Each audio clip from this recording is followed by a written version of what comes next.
you have a story, you want a reading, you want me to help you with your life, you have a health problem that you can't put your finger on, and you're like, why is my shoulder constantly in problem? And you want me to read it and you want me to get into it.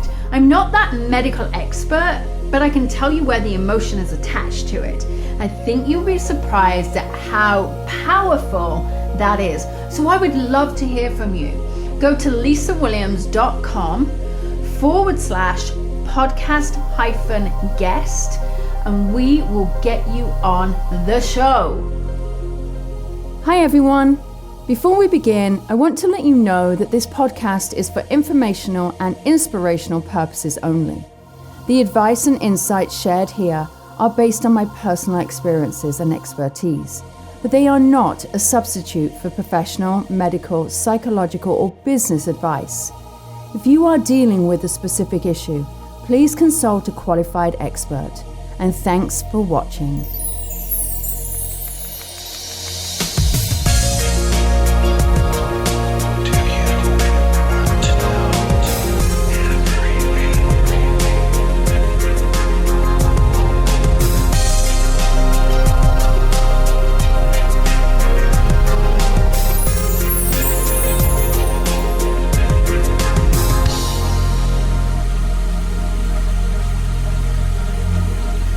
Ray and I are going to go at it again. There's been a lot of people who have loved our questions and wanted to know more of the inside workings of Ray's mind, because actually Ray is asking the questions that many of you are wanting to know the answers to.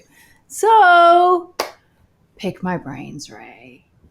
I want to talk about the elephant in the room. Oh God, hold on. All right. Let me get grounded in this whole thing. Bring it up then. What's the elephant in the room? Abortion. Okay.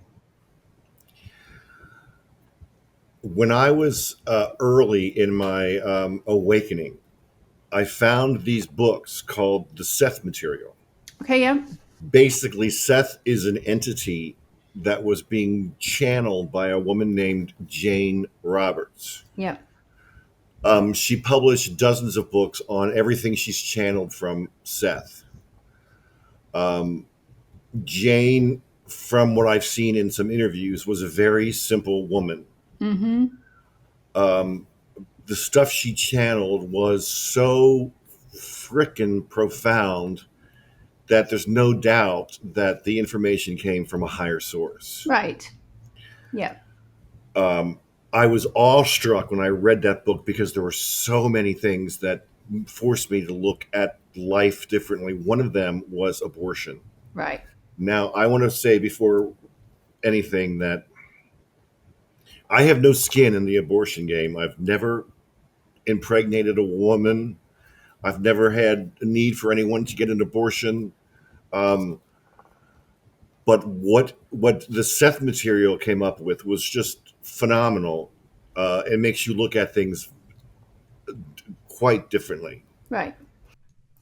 So let's talk about abortions, terminations, whatever you want to call it. No blame, no shame or anything. But I want you to recognize that this is a question that's actually been asked me many, many times over my 30 years of doing mediumship, or 30 plus years. Is what happens to the souls. Well, the soul doesn't come into the baby's body until just before it's about to be born. The soul may be waiting. The soul is waiting on the other side, but it doesn't actually live within our, as we are growing a baby, it doesn't actually live within our belly, within the actual baby. What actually happens, and I felt it with Charlie, when I was about to give birth, I felt this sudden energy and I was like, oh boy. And I felt the energy attach itself. And it's so interesting because people think that the soul lives in our body, but it doesn't. It lives around our body. It's the energy of the soul. And I do believe over the actual first couple of months of that baby coming into life, I feel as though the soul is kind of just popping it. I feel as though there's this like a calibration. It's like this getting used to that body again. I think anybody who's had a termination, um, and decided that for whatever reason it is, you're not killing the soul. You haven't stopped the soul coming back. The soul actually knows it's not going to be born. And sometimes there's no soul attached to it. And that can actually happen in a miscarriage as well. And I do want to talk about this too, because I have a lot of people talk about miscarriages. And it could be the fact that that soul has said, I'm not ready for you right now, or you're not ready for me right now, or now is not the right time in your life, or there's some things that I still need to learn on this side, which is not very often. But that child is still going to come to you when the time is right. And it could also come through a child of somebody else's or something like that. So you'd be surprised at how a soul can come to you. But miscarriages and certainly terminations, the soul is not going to come back. They were not ready. All right. And if it was meant to come back, it's going to come back. And I think that's what we have to realize. So yeah, it's a question I get asked a lot. Well, the Seth entity basically said that, like you did, the soul doesn't enter the infant until it's about to be born. Mm-hmm. So technically, if you're aborting a fetus in the first couple of weeks or a month or whatever the length is, I'm not sure, are you really killing life because the soul's not there anyway? Right. Right. And I think that's when I think there's a lot of questions about this, and it depends on where you stand. A lot of it is religious. Some people will see it scientifically, the fact that, it is cells in your body. And so I think it really does. I truly believe it comes down to the decision of that one person, of whether it is the right time in their life. I come at it from a soul level, where the soul, if that baby is supposed to come to earth plane, it's going to come. If that soul was meant to come, it's going to come. When it comes, is going to be up to them. And truly, we have to look at, are we taking the life? I don't want to use the word kill, but are we taking the life? That I always say that that's up to God, that's up to there. But I believe that the soul is not in that body at that point. And so that has actually given a lot of people comfort in their decisions that they've had to make in their life. No, I agree 100% with that. I also think that the soul is not getting screwed when it's not born because the woman had an abortion. Right. I think it was like foretold that this soul was never going to be born through this infant, because we already know what the woman wants to do. Yeah, absolutely. And and this is, sometimes it happens. Like I lost a child, and that child was not meant to be born. That child was not meant to come to fruition. And I look at it and I'm like, wow, it's so hard at the time when you're in that place, that you actually can't rationalize it. But just knowing that the child or the soul was not due to come to the earth, and even if the soul had grown further, the baby had grown further, knowing that that soul was not ready to come back, I mean, it can be a blessing. But we also have to think about it, Ray, is that we're coming from a human mind. We're coming from a very linear mind, logical mind, what society has conditioned us to believe. And I think when we are in that place, we have to really, it causes us that moment of pause to say, what is actually something for me? What is it that I believe?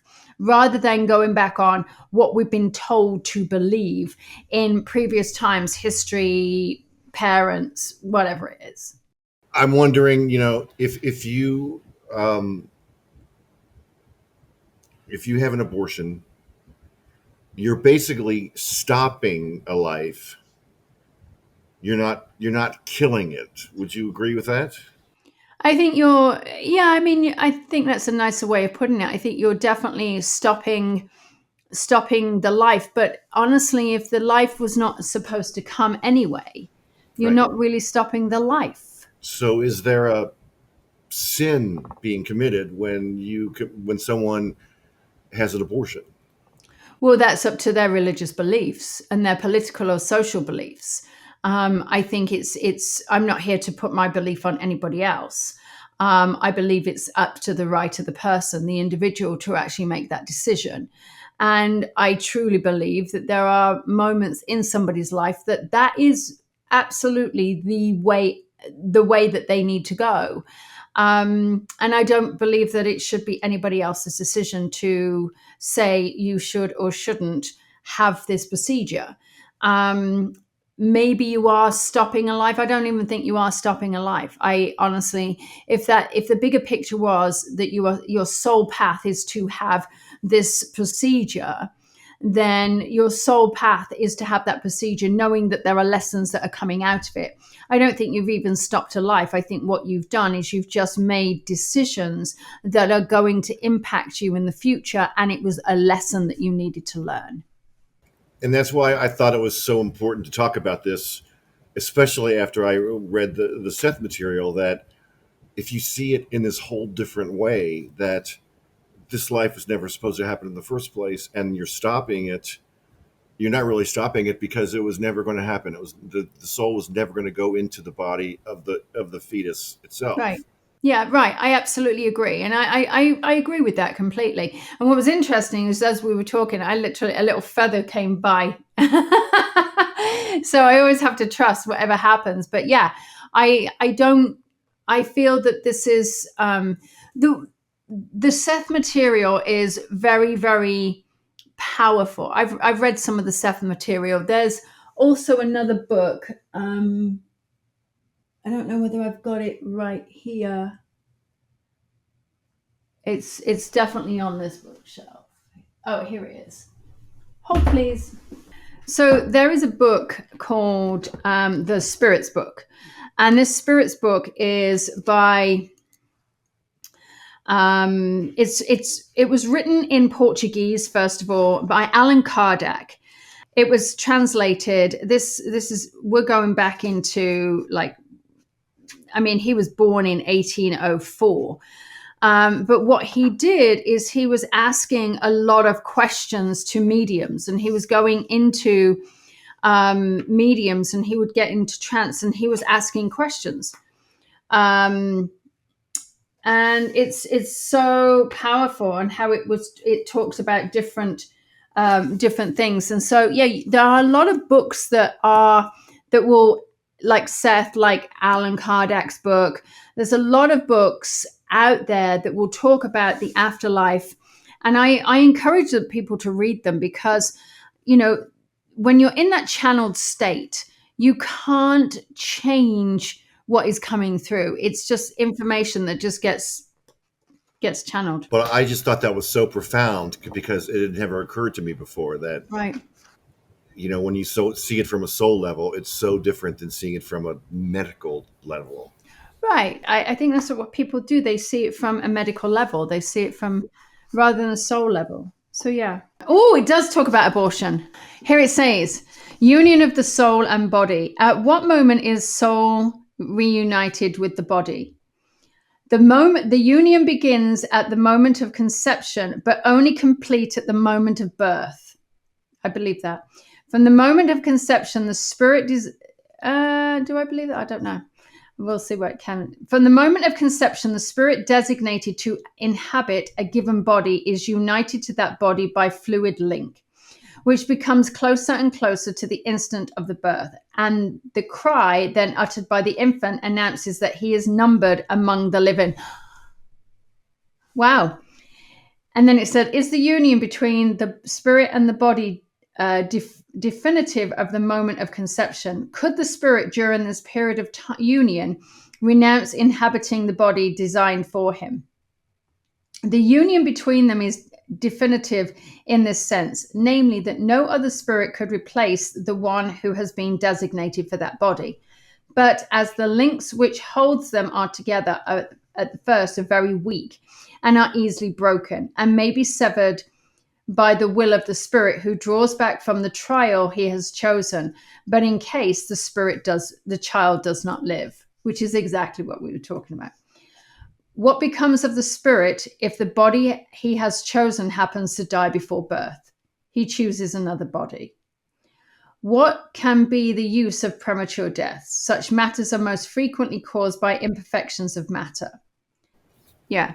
So it's very interesting. So I actually do agree with that. I think there is definitely this soul that says, "Hey, I'm going to be part of your existence." But I actually agree with that. So I mean, it's congruent to Allan Kardec, Seth, a lot of what mediums believe. Did Edgar Casey ever talk about it that you're aware of?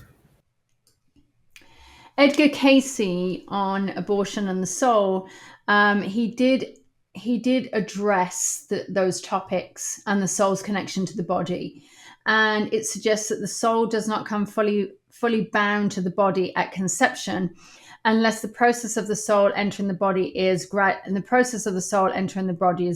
and can occur at different stages. Some readings indicate the soul becomes bound to the body after the baby takes its first breath, which can be hours after the birth. And that's what makes me feel like there is. Let me remind me to talk about the soft spot on the head. Other interpretations of Casey's material state that the soul may move in any time between conception and birth, but not often during the first trimester. And there are suggestions that the soul and fetus are vibrationally bound during pregnancy, but the soul can come and go until binding is complete. So I think it's very similar. What I also believe is that once the soul has come forward and taken the breath, and I feel as though it just becomes stronger and stronger and stronger and stronger. After once I feel as though the energy just becomes stronger. Now, the skull is a big part here, and there's often a soft spot on the top of the baby's head. If we look at that, that's the crown chakra. And that's, the crown chakra, when we look about it, is our connection to God, our connection to spirit. Now, naturally, science tells us that the skull has to, sort of like almost, sort of like compress to get out. And obviously it's going to grow, but at some point there is a crown chakra. So I do feel as though there's some significance about them being very connected to the spirit world until that actually covers up as well, which I think and I noticed that with Charlie. Where does our consciousness exist? Is it in our head? Is it like outside here somewhere? So I feel like consciousness, we naturally want to think that we are the soul inside of a body, but I feel as though our consciousness exists all around us. If we look at what an aura is, you've asked me many times, what's my aura like? What's going on? Touch me. Am I okay? You've said that to me so many times. And really, our consciousness is all around us. Our aura is so vast, so wide. And when I do this exercise with my students where, I get them to watch on a screen and I get them to watch how I can expand and retract my aura. And you can actually see it. And that is just my consciousness expanding and coming back in. That's all it is. And so I feel, it's kind of really, really wild when you do it. You have to kind of look through soft eyes. But you can actually see the aura expand and contract. And it's really quite powerful. But I do believe that that's our consciousness. You believe that the aura is our consciousness? Yeah, I do. I believe as though there's a connection to our aura and consciousness. And when we look, a lot of people are going to say it's in our brain, but our consciousness is everything that we believe. It's, when we look at our alignment to our spiritual divine self, the spiritual divine self is just this. We're this magnificent creature that has decided to come to the earth for whatever reason we're here for. And our consciousness, everything that we our thinking, our thoughts, our belief is held in our auric system. All right. So it's held in our aura. That's why whenever I'm doing readings, I can tap into their aura and I'm able to gather information from that auric field and maybe tap into those higher spaces, that consciousness, that awareness. And I do feel as though it's held within part of our aura. There are so many different layers to our aura, Ray. And so our etheric aura holds our past life, our present life, and our future life. And so there's so many different places in this that we really do have to recognize that our soul is not in our body.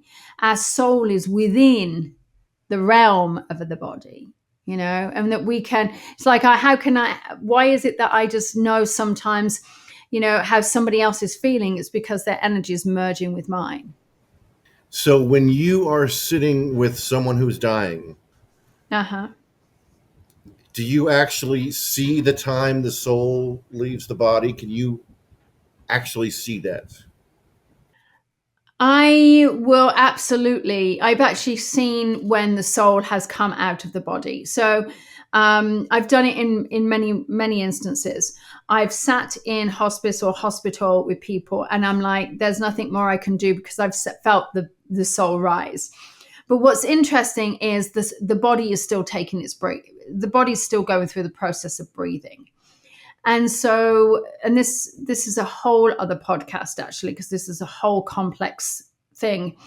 But when the body is going through its natural letting go of the earthly plane, the body is doing its thing. There's a lot of times that people will sit there and say, Mom, it's okay to go, it's okay to go, it's okay to go. Most of the time, they've probably already elevated themselves and like they're away, but they're still kind of attached by a very, very small thread. And so I'm able to tap in, and I can feel the flexibility of the cord. And so as I'm connecting with the cord, I can either feel like it's really tight and robust, or which means that they've still got a lot of energy there, right? And a friend of mine has actually asked me recently, hey, can you look at this picture and tell me how long this person's got? And I'm like, well, they still have a lifeline, which tells me that they've still got energy flowing through that cord, like the umbilical cord. And they've still got this energy. Now, I have had it where I've been working with patients who I'm like, wow, their cord is really tight, which tells me they had a really stubborn nature, or they were very, very stubborn and very set in their ways, which they were, but then almost like it's a severing of the cord very, very quick. And then there's been times that I'm flexible with the cord and I've felt it around my arm and I'm like, oh, it's really wispy right now. And that's when I can say, oh, this is, you've probably got 4 hours. And I will tell you, there's something about it where I'll work with people in hospice, or I'll go in and work with them, or I'll work with them remotely, which I sometimes do. And I'm like, I can almost tell when someone's going to pass. It's quite bizarre. Well, when my uncle was passing away, and my mother told me she was right next to him, and moments before he died, he was seeing his mother and his brothers and all these people who had passed on, Right. waiting to welcome him when he arrives. That to me is so freaking cool. I would love to see that. You've lived so many lives in your life, and you've seen so How do many you things. know that? Because I can't figure that out. I want to know so bad. Well, you've lived so many lives, you can tell. If I reincarnate, Yeah. do I always reincarnate into my future? Or could I reincarnate into the past? So this is an interesting question, Ray, because I had a dream the other day, and it made me, it wasn't really a dream. It was like this awareness. And it was almost like parallel lives. What if we are living parallel lives? What if when we sleep, we're going into another universe and living in a different life? What if we're having these moments where we are already living 2 lives in one? What if the dreams that we are dreaming aren't actually dreams themselves, they are actual reality, but we're just remembering them back in this waking life?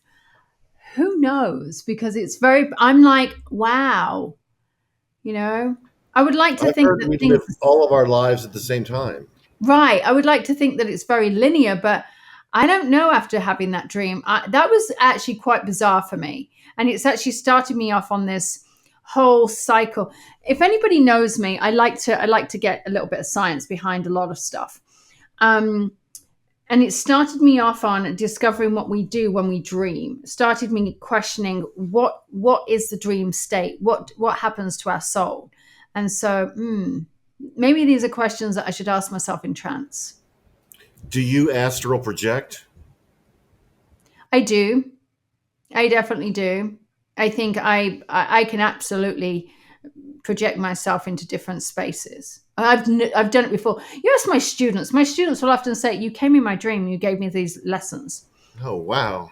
All right. Well, I'm going to say goodbye. Ray, thank you for the in-depth conversation. Thank you. Lots of stuff here. Thank you.